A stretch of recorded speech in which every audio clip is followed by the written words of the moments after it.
Бид эзэн Иесус Христийн Евангелиэс эзэн өнөө үед өөрийнхөө сүм дэлч апостолоо иш үзүүлэгчтэй номлогч нараа босгон ажилуулдаг гэдгийг мэднэ. Тиймээс ч эзэн энэ номлогчдоосоо түүний төлөө бүх зүрх сэтгэлээ зориулан ажиллаж, итгэгч нарыг нь хамгийн сайнаар удирдаасаа хэмээн хүсдэг. Үүнээс бид номлогчийн ажил тийм ч амар биш юмаа гэдгийг харж байна.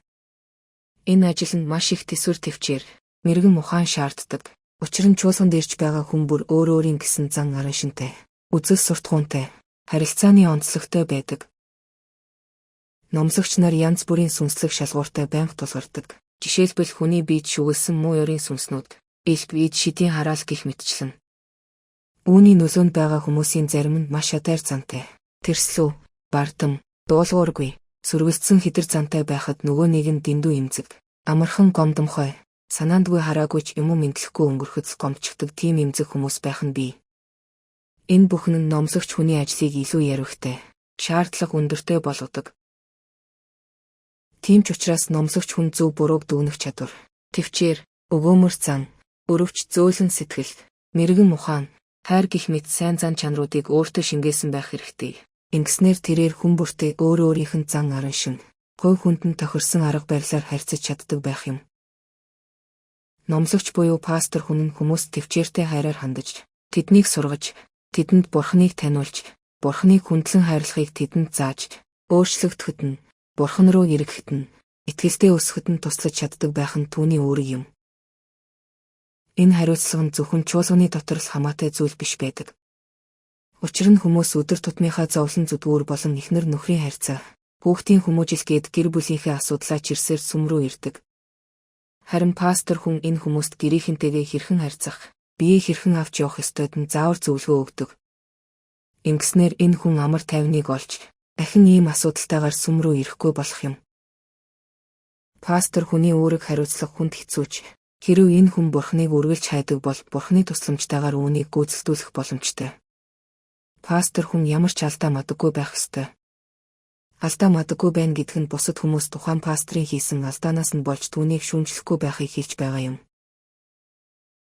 Тэр зөөлөн дүлгүүн байдлаар, төвчээртэйгээр, хайраар, сургаалаар, сүнслэг эрх мэдэлтэйгээр хүмүүсийн итгэлийг олох ёстой. Ингэхдээ хүн нэг бүртээ тухайн хүнийх нь зан чанарт тохируулан харьцах ёстой.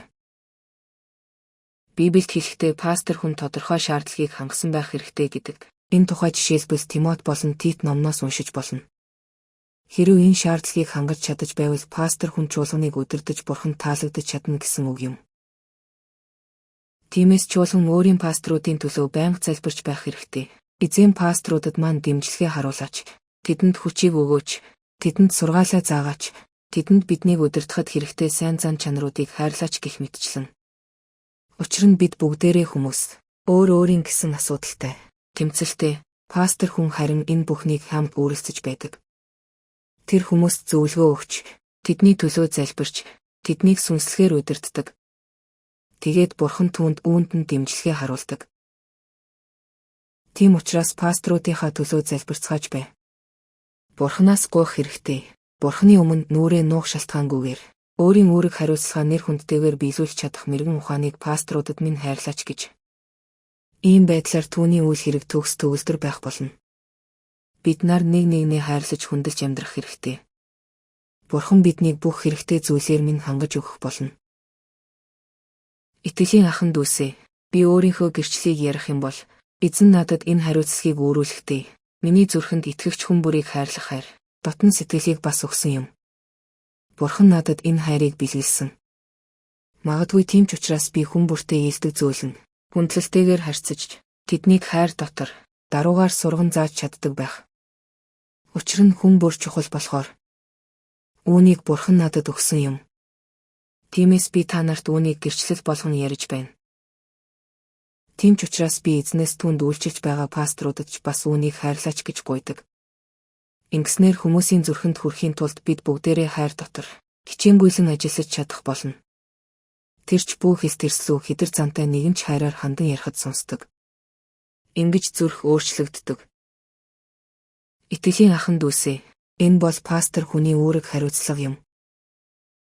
Та бүхний зарим чинь пастор болох дуудлагатай бол, үүгээр ямар шаардлага тавигддгийг мэдэж авсан байх. Харин итгэгч нар пасторуудынхаа төлөө залбирдаг байх ёстой юм а гэдгийг мэдэж авлаа. Ийм байдлаар Бурхны үйл хэрэг төгс төгөлдөр байх болно.